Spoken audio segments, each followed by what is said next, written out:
Everybody done good, so that's good. Next comic coming to the stage, y'all get up for Michael Pina. Get up for him.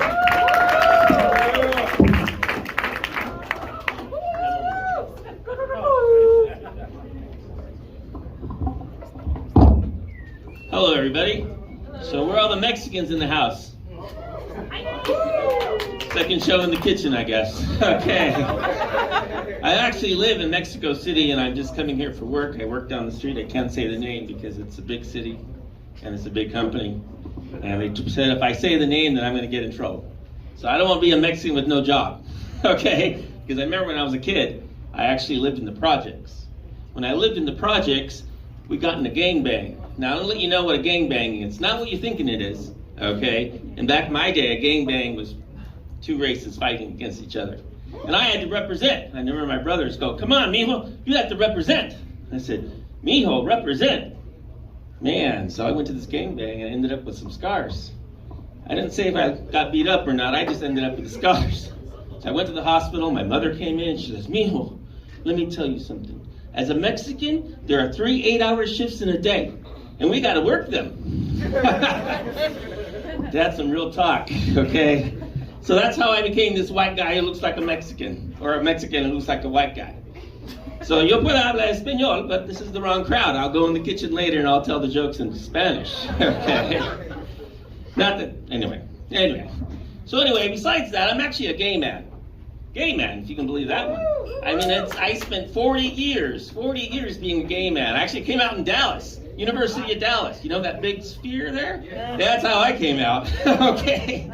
I remember I was there with my boyfriend at the time because I was an athlete and he was an athlete in college and he played tennis and I did gymnastics and I didn't even know I was gay.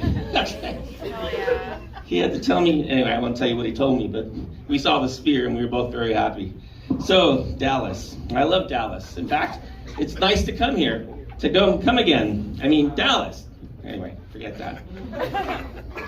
So, I remember when I came out, it was really difficult because back in our day, you just didn't come out as a gay man.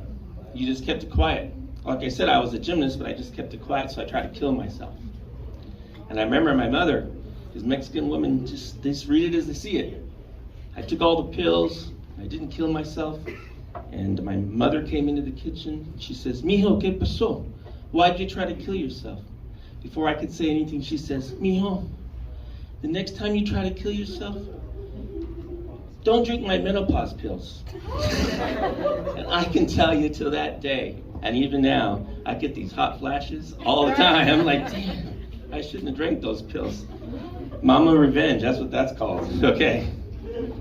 Anyways, I live in Mexico City full time. People said, aren't you afraid to live there? I said, first of all, it's a great place because I'm learning my Spanish and I'm taking the Chicano out of me and becoming a Mexicano. Okay, so I have to work there and learn the language. Saying, oh, aren't you afraid of the drug cartel?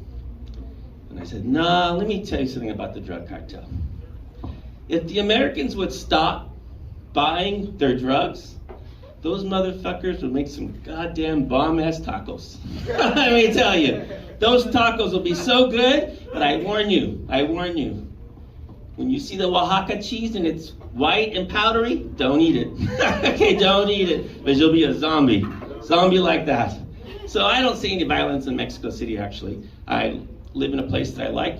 It's very healthy, families everywhere. And what I love the most is when I see the little kids street vending, because that kind of reminds me when I was a kid. And my mother, we were poor, like I said, we grew up in the projects, so we had to help her all the time.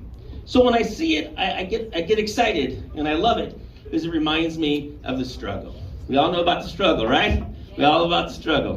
And it's really good to see the generations coming up, blacks, Mexicans, living together, working together, having fun together. So give it to each other, okay? Just give it to each other. Because I'll be honest with you, it's been a struggle. Still a struggle. Back to the jokes. I just had to preach for a second. I want to tell everybody that living and dreaming and being Mexican has always been something very special to myself. And I hope that you feel that with your race as well. So I'm not going to say any more jokes just because I got into the moment. So thank you guys. Have a great night.